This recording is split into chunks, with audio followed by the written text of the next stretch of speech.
Hey everyone! So 9 years ago I converted my 125-gallon saltwater aquarium into a dirt planted goldfish tank. After 4 years I decided to make my very first YouTube video telling that story. I made a few more videos after that, showing me setting up a mini fish room and buying a pair of Ranchu goldfish that I intended to breed and raise in planted tanks. But then I mysteriously stopped posting videos for 5 long years. So what happened in my dirt-planted Ranchu goldfish tank during that time? So our story really begins when I bought 2 relatively inexpensive orange Ranchus from a West Coast breeder. Colby, the male, and Cheddar, the female, immediately started breeding after being released into their 40-gallon quarantine tank. As you can see, I also decided to put some plants tied to driftwood in the tank. It looked great at first, but unlike the ease of maintaining my 125-gallon tank, having plants in the 40s would prove to be much more of a challenge.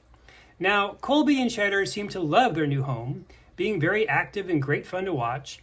We fed their babies brine shrimp and baby fish food and really enjoyed seeing them swim around and get bigger and bigger. Colby had a nice body shape and showed no swimming problems, but Cheddar was unfortunately a bit floaty from the very start and had a bit of an awkward shaped back. So unfortunately, none of her babies ended up being good enough quality to keep. It was a bit disappointing, but it was still a fun experience and we did learn a lot.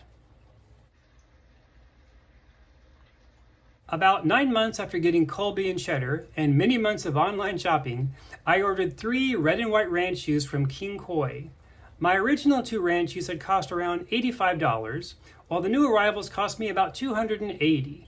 And believe it or not, that's actually not very expensive for some nice looking Ranchus delivered to your home. Keeping with our cheese theme, we named the new arrivals Munster, Mozzarella, and Havarti. Motzi proved to be a boy, and soon he and Colby were pushing Havarti around the tank, and our second round of raising baby Ranchus began. Sadly though, Cheddar's floaty problem got worse to the point that we had to cull her after only 11 months. This was really disappointing and unexpected. During my saltwater years, I had routinely kept fish like tomato clowns and puffers for over 5 or 6 years, and our previous common goldfish had also lived for more than 5. Then, after about 5 months from getting Havarti, her swim bladder also became too much of an issue and she needed to be culled.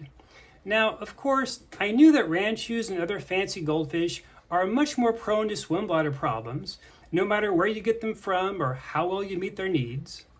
But in any case, watching our Ranchus swimming around our 125 and 40-gallon tanks over the last 5 years was normally great fun. My usual routine was to feed them twice a day.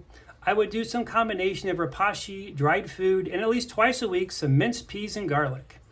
Now, our floating frogbit plants grew like crazy in the 125-gallon tank, but in the 40s and 30-gallon tanks they strangely didn't grow at all, despite using Flaval aquaskies.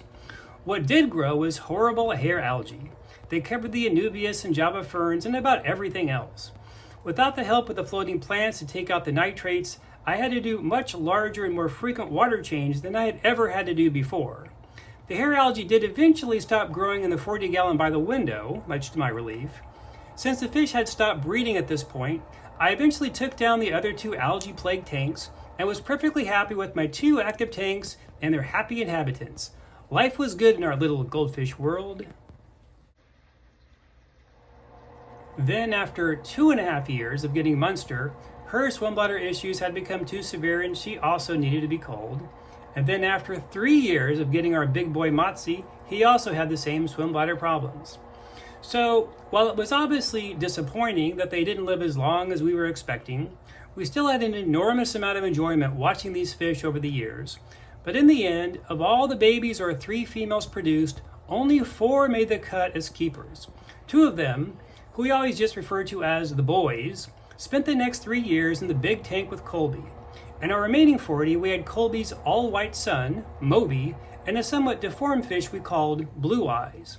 Now, Blue Eyes here would probably be rated as a fish to be culled early on for multiple reasons, but I thought the blue coloration and lemon head was such a nice combo that he's welcome to live in our tank as long as he can keep swimming and eating. Plus, seeing the blood flowing inside his gills is kind of cool.